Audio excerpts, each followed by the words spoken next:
രാവിലെ തന്നെ വലിയ പേസ്റ്റ് ചെറിയ പേസ്റ്റ് ട്യൂബിലേക്കൊന്ന് മുത്തുപോയി. ഇതെന്തായി കാണിക്കുന്നു? തണുത്ത് വിറങ്ങലിച്ച് നിൽക്കുന്ന ഗീത് എന്താ വേറെ ഏതോ ഊറ്റി ശീലമുണ്ടെന്ന് ചെറുതിക്കാക്കി. അത് ആക്കിത്തരാം. Good morning guys. എങ്ങനെയുണ്ട് ഈ ഒരു ട്രാൻസാക്ഷൻ വീഡിയോ? ഇത് പറയാൻ വേണ്ടിയിട്ടാണോ ഇങ്ങനെ എടുത്തേ? അല്ല, സാഹചര്യങ്ങൾ എന്നെ അങ്ങനെ കൊണ്ടെത്തിച്ചതാണ്. കല്യാണത്തിന് രാവിലെ എണീറ്റ ആ ഒരു വീഡിയോ മാത്രമേ ഞാൻ എടുത്തിട്ടുണ്ടായിരുന്നുള്ളൂ. പിന്നെ അങ്ങോട്ട് കല്യാണം കഴിയുന്നവരെ ജഗ പുകയായിരുന്നു. So I got this beautiful transaction. ഇതുപോലുള്ള സാഹചര്യങ്ങൾ ചില സമയത്തൊക്കെ എനിക്ക് പണി തരാറുണ്ട്. എന്നാലും കഴിഞ്ഞതിനെ കുറിച്ച് ഇനി സംസാരിച്ചിട്ട് കാര്യമില്ലല്ലോ. ഇനി അങ്ങോട്ട് നമുക്ക് കല്യാണം കഴിഞ്ഞിട്ട് കാറിൽ നിന്നുള്ള മുതൽ വീട്ടിൽ കയറുന്നവരെയുള്ള കുറച്ച് വിശേഷങ്ങൾ മാത്രമേ എൻ്റെ കയ്യിലുള്ളൂ. So welcome. അത് ഓൾറെഡി ഞാൻ പറഞ്ഞതാണ്, എന്നാലും welcome to my YouTube channel. Here is my brother's wedding day vlog. സ്വന്തം വീട്ടിലൊരു പരിപാടി നടന്നു കഴിഞ്ഞാൽ നമുക്ക് ശ്രദ്ധിക്കണം എന്ന് വിചാരിച്ച ഒരുപാട് കാര്യങ്ങളുണ്ടാവും. പക്ഷേ ഒന്നിനും നമുക്ക് ശ്രദ്ധത്തില്ല. അങ്ങനെ ഒന്നാണ് ഈ ഒരു കാർ ബുക്ക്. ഞങ്ങളുടെ കാർ വാങ്ങിച്ചതിന് ശേഷം ഇത് ഫസ്റ്റ് ടൈമാണ് ഇങ്ങനെ അലങ്കരിച്ച് കാണുന്നത്. അപ്പോൾ അതിൻ്റെ ഒരു ഓർമ്മയ്ക്കായിട്ട് ആ ഒരു ക്ലിപ്പ് കൂടെ എടുത്ത് വെച്ചു. ഇനി വേറൊരു സത്യം എന്താണെന്ന് വെച്ചാൽ ഈ ഒരു കല്യാണം കഴിഞ്ഞിട്ട് ഏകദേശം 1 മാസത്തോളമായി. പക്ഷേ ഇപ്പോഴാണ് എനിക്ക് എഡിറ്റ് ചെയ്ത് വോയിസ് ഓവർ കൊടുക്കാൻ ആയത്. എന്താ ചെയ്യുക, മാക്സിമം ഞാൻ ഈ വ്ളോഗിൽ ഇതിൻ്റെതായിട്ടുള്ള റോ വോയിസ് തന്നെ കൊടുക്കാനാണ് എനിക്ക് ആഗ്രഹം. അതങ്ങനെ തന്നെ ഒരു മെമ്മറി ആയിട്ട് കിടക്കട്ടെ. ഞങ്ങൾ ഞങ്ങളുടെ വീട്ടിലെത്തി. ഇനിയിപ്പോൾ വിളക്കും താലൊക്കെ ആയിട്ട് അവർ വരണം. എന്നിട്ട് വേണം ഇവളെ കയറ്റാൻ.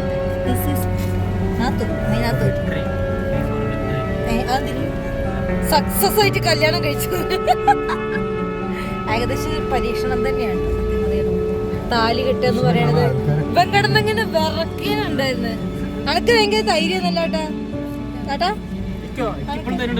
എന്നിട്ട് താലി കെട്ടിയപ്പോ ഭയങ്കര വിറയായിരുന്നല്ലോ അനക്ക്. കെട്ടുന്നതിന് മുന്നൊരുതുണ്ട്, കെട്ടണോ കെട്ടണം. ലാസ്റ്റ് തീരുമാനം. പക്ഷെ ഇങ്ങനെ ചെലവാക്കി നമ്മൾ പോയതല്ലേ. അതെ, നമ്മൾ കെട്ടണ പോകുന്നത് മോശമാണ്.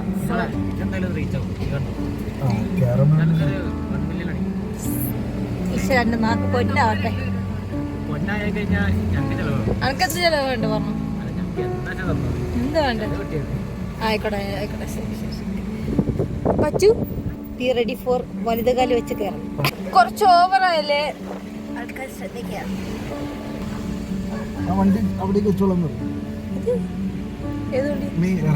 ഇല്ല, എനിക്ക് ഇറങ്ങാറ്റില്ല. അങ്ങനെയാണ് അവിടെ ശരിയാക്കുന്നുള്ളൂ. ആ യൂട്യൂബിൽ വരും. ആ വയറ് കാണണം. കാണിക്കണോ? വയറ് കാണിക്കോ? എന്നാ കാണിച്ചോ. ഇത് ഞങ്ങളെ ഒരു ആക്ടറാണ്. ആക്ടർ വൈശാഖ്. ഓ ആയിക്കോട്ടെ. ആ എന്നാ കമന്റ് ബോക്സ് പറയട്ടെ.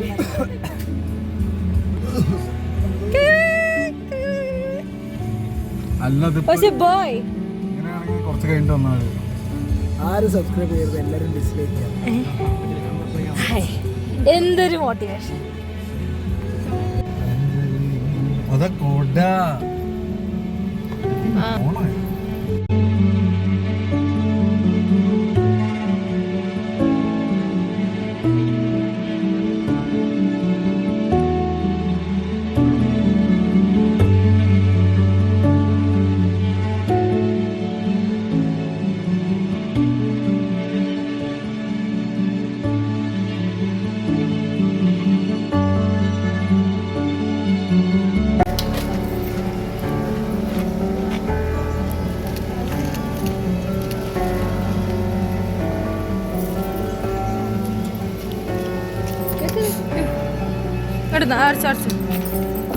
അയ്യോ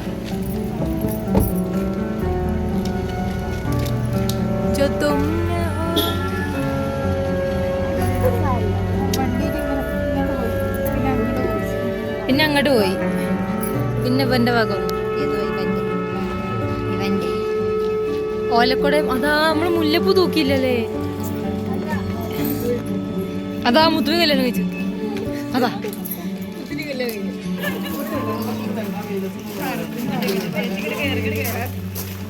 ഈ മൊമെൻ്റ് ഒക്കെ കാണുമ്പോൾ ഭയങ്കര സന്തോഷമാണ്. കാരണം കുറച്ച് ദിവസം മുന്നേ വരെ ഞങ്ങളുടെ മാത്രം ഏട്ടൻ അല്ലെങ്കിൽ ബ്രദർ എന്നുള്ള സംഭവത്തിൽ നിന്ന് അവൻ വേറെ ആരോ ഒരാളും കൂടിയായി. ഇപ്പോൾ ഒരാളുടെ ഹസ്ബൻഡാണ്. അതിൻ്റെതായിട്ടുള്ള റെസ്പോൺസിബിലിറ്റീസ് കാര്യങ്ങളൊക്കെ വരുന്നുണ്ട്. പക്ഷെ അതിൻ്റെതായിട്ടുള്ള മാറ്റങ്ങളും അതിലേക്കുള്ളൊരു ഫസ്റ്റ് സ്റ്റെപ്പ് എന്നൊക്കെ പറയുമ്പോൾ ഭയങ്കര പ്രഷ്യസ് മൊമെൻ്റാണ്. എല്ലാവരുടെ ലൈഫിലും അങ്ങനെ തന്നെയാണ്. നമ്മളൊപ്പം ജനിച്ച ഒരാളെ നമ്മൾ ഇങ്ങനെ രീതിയിൽ കാണുമ്പോൾ ഭയങ്കരമായിട്ട് ഞാൻ ഭയങ്കര വണ്ടർ അടിക്കുന്ന ഒരു കൂട്ടത്തിലാണ്. ഇങ്ങനത്തെ കാര്യങ്ങൾ കാണുമ്പോൾ ഭയങ്കരമായിട്ട് അത്ഭുതപ്പെട്ട് ഇങ്ങനെ നോക്കി നിൽക്കുന്നൊരു അങ്ങനെ ടൈപ്പാണ്. എനിവേ ഏട്ടൻ എന്നും ഏട്ടൻ തന്നെയാണ്, അതിലൊരു മാറ്റമൊന്നുമില്ല. ഇപ്പോൾ ആ ഒരു റെസ്പോൺസിബിലിറ്റി പ്ലസ് ഇപ്പോൾ ഒരാളുടെ ഹസ്ബൻഡും കൂടിയാണെന്നാണ് ഞാൻ ഉദ്ദേശിച്ച് വന്നത്. അതിൻ്റെ കൂടെ തന്നെ ഞങ്ങളുടെ ഫാമിലിയിൽ ഇപ്പോൾ ഒരാളും കൂടെ വന്നു. അതിൻ്റെ സന്തോഷം അതിലേറെ തന്നെ ഉണ്ട്.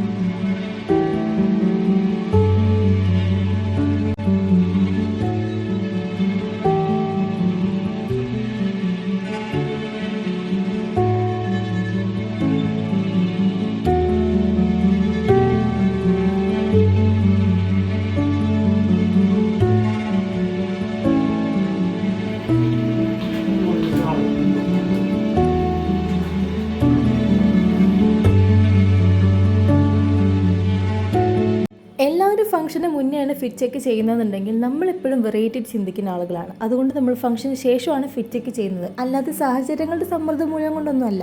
എന്തൊക്കെയാണെങ്കിലും സാരിയുടെ സെലക്ഷനും ഇവരുടെ മൊത്തത്തിലുള്ള ഒരു ഔട്ട്ഫിറ്റ് പ്രസൻസ് ഒക്കെ നിങ്ങൾക്ക് ഇഷ്ടപ്പെട്ടോ ഇല്ലയോ എന്നുള്ളതൊക്കെ ഒന്ന് കമന്റ് ചെയ്യൂ. ഇനിയിപ്പോൾ ദേ ഈ ഇരിക്കുന്ന സമയം മാത്രമേ നമ്മുടെ കയ്യിലുള്ളൂ. ഇതിൻ്റെ ഉള്ളിൽ മധുരം കൊടുക്കുന്ന ഒരു ചടങ്ങുണ്ട്. അത് കഴിഞ്ഞിട്ട് വേണം റിസപ്ഷന് റെഡി ആവാൻ. റിസപ്ഷനും വെഡിങ് പോലെ റെസ്റ്റ് ടൈം ആയതുകൊണ്ട് തന്നെ അതിൻ്റെ വിശേഷങ്ങളൊന്നും ഷൂട്ട് ചെയ്യാൻ പറ്റിയില്ല. ഞാനൊക്കെ ഓട്ടോ ഒക്കെ ആയിരുന്നു. അങ്ങനെ കല്യാണ വിശേഷങ്ങളൊക്കെ ദേ ഇവിടെ അവസാനിക്കുകയാണ്. മറ്റു പല വീട്ടുവിശേഷങ്ങളൊക്കെ ആയിട്ട് അടുത്ത വീഡിയോയിൽ കാണാം. Thanks for watching. Bye bye.